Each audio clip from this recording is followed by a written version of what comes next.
an impromptu session.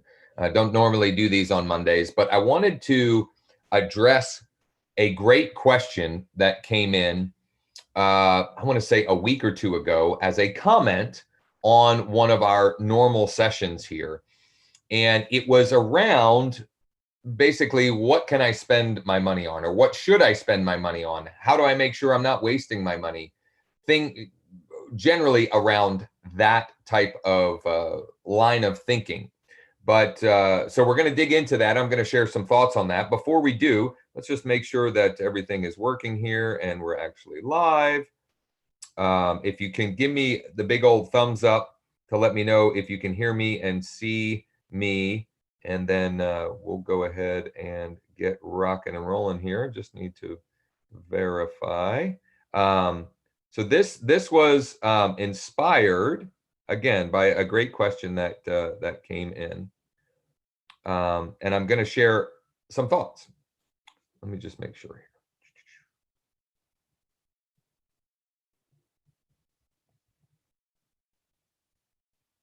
Okay, we are good. We are. I don't know why, man. That secondary description keeps popping up there. That's annoying.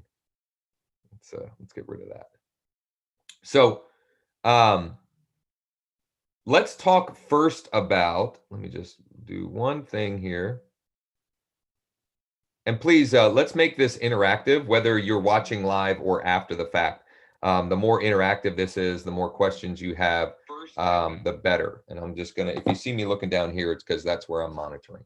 So let's go ahead and dig into it. I'm going to share my screen. I just made a couple of like super simple slides here. Don't get excited. It's certainly nothing fancy at all whatsoever. Whoops. So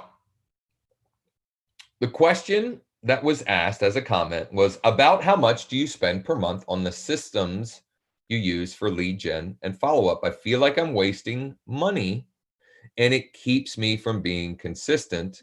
I want to know what works. Thanks. So before we dig into that, let's talk about the different types of costs in our business. And I look at it as two buckets, right? There are expenses, which are fixed costs. And we'll go through some examples here, and I would love some feedback as well. So there are expenses, and then there are investments, things that you can invest into that should supply or should yield you a return on that investment, right? The fixed expenses are things like MLS dues, right? Association dues. What are some other fixed expenses? I'm gonna put this as a fixed expense because I believe that if you're not using a CRM like kvCORE or like LionDesk or like Follow Up Boss, you don't really have a business. I'll be honest.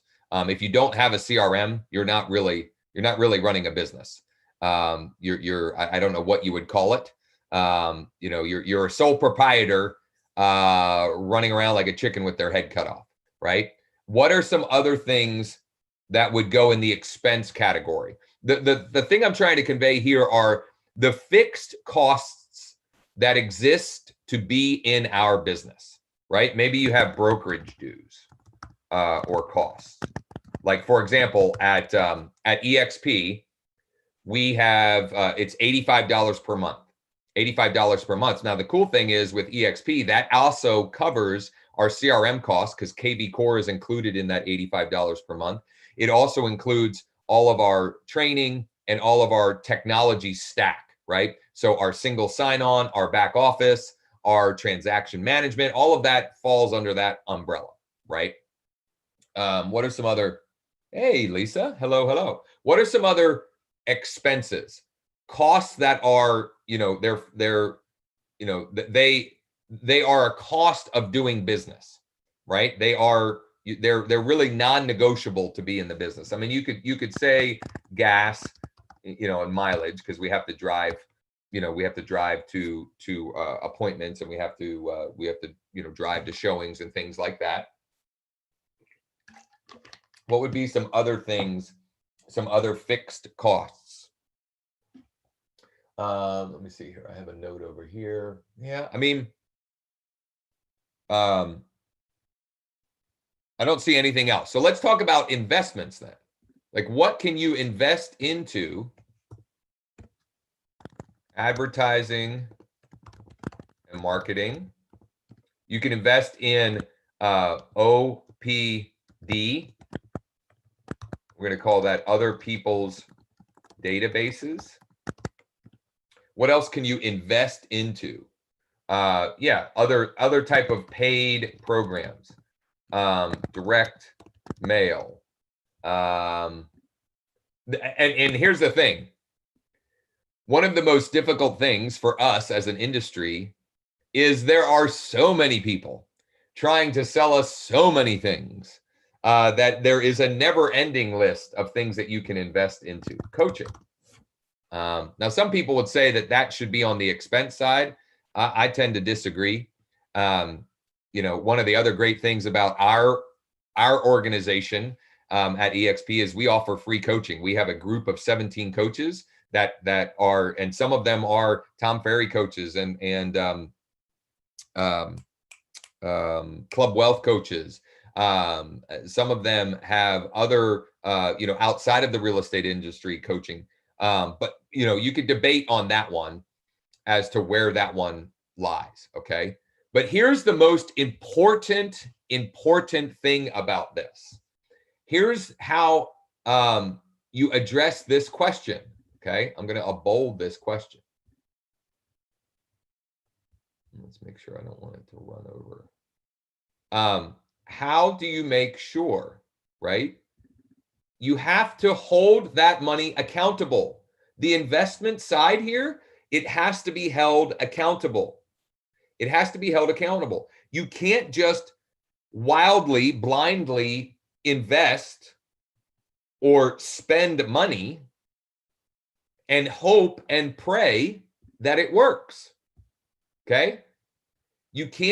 You will not survive in this business for very long if your business is based on hope and prayer. I hope this is going to work. I hope someone in my sphere of influence is going to call me this week with a referral. I hope that, you know, that my office, my broker is going to give me some more new leads. I'm praying that this transaction closes. That is what keeps us up at night, doesn't it?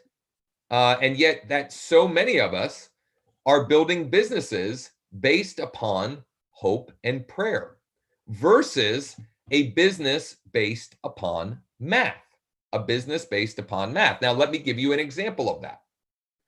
Over the last few weeks, I've talked several times about the new construction client pipeline that we've built and we continue to tweak and modify. And that is at a point for me and some of our other clients where it is predictably turning X amount of dollars into a client. That's when it gets based upon math. And you can break the math down. In fact, I was breaking this down yesterday on, you know, the cost per lead and then how many leads it takes to get a client and all of that. And you should do that. But the most important number you have to know is how many dollars do I need to spend with this system for me to get a client? And in our case, for me personally, it's between $250 and $300. So for every $250, $300 to $300 I put in the top, I get at least one client come out the bottom. And, you know, the average commission, I'm in a lower price market, but even if you use an average net commission of $5,000, that's a 20 to 1 to, what is it? What would the 300 number would be? I don't know, 15 to 1. It's not quite right, but you get the idea. It's a significant ROI. It's a greater return on investment than virtually any other activity you could do investing in stocks, investing in real estate yourself. But you've got to have a system fully built out to do that. And you still have to work. You still have to work, right? You got to answer your phone. You got to reply to texts. You got to reply to emails. You got to do the work of servicing the clients. But I'm telling you, this kind of business, a business based on math and predictable, scalable results, is one that's much more fun to be in than one that's just based on hope and prayer and wishing, for lack of a better term. So, and you know, you can also, math doesn't have to be about the cost. The math can be, I know for every X amount of dials I make. Now, I'm not a big cold calling person, right?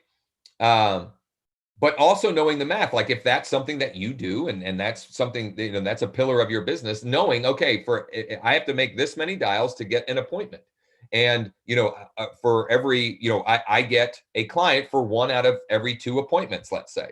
So then, you know, okay, I got to make this many dials to get a client.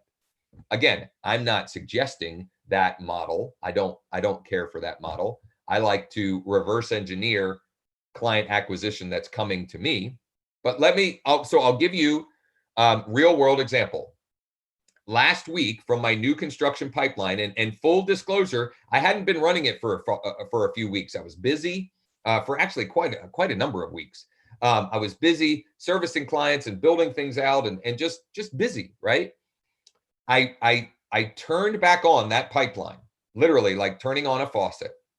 And I have at least 3 new clients from, and in this case, it's actually from like $200 ad spend.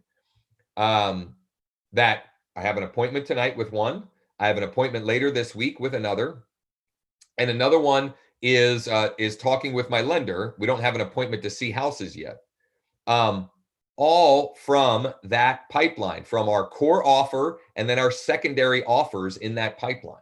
And so, yeah, you have to get to a point in your business where it's based upon math and then reverse engineer that math. And this goes perfectly with Lisa's post, I think yesterday, about this is the perfect time to build out your business plan for next year. Once you know your numbers, you can use this simple math and client acquisition systems to hit those numbers for next year. Like I have some really lofty goals for next year. I had some lofty ones this year. I'm not going to hit the numbers that I had originally set, but it's still a pretty incredible year considering I literally last year, I think I closed 1 transaction at the very end of the year. Because I was just jumping back in. I'm going to end up in the 30s this year. And next year I'll reveal that. We'll maybe later this month or early next, and maybe we'll do a business building workshop. But if you would like to chat about that, you know, the opportunity of transplanting one of those client pipelines into your business, let me know. You can comment, shoot me a private message, or schedule a time to chat at josh15.com, josh15.com.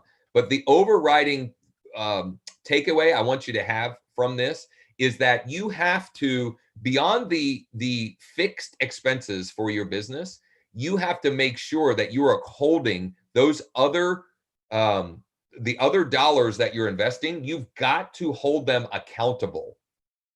You've got to make sure that they are producing a return on investment for you. And I would say you should be at least a 5-to-1 return on investment on this side of the table to continue to use it. So if you're not at least at 5-to-1, and I would say ideally 10-to-1, but I can live with 5-to-1. And listen, one thing I should have mentioned earlier, the biggest hurdle or the biggest thing that trips people up when it comes to this is the long sales cycle, right? The cash to conversion cycle, how long it takes you to realize that return on investment. But I promise you, and Lisa is a shining example of this, and we have many others as well who we've helped and coached over the years.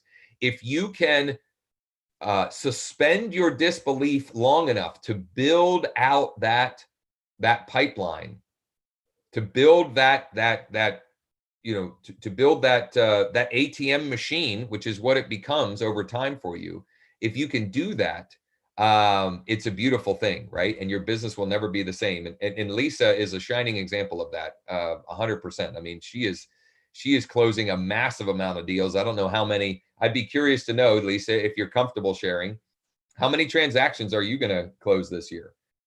Because now you also are a tireless worker, but it's also because of systems and things that you've built out. So anyway, if you'd like to chat about that, if you'd like more information about us building out that new construction client pipeline, or we have several others that we can as well.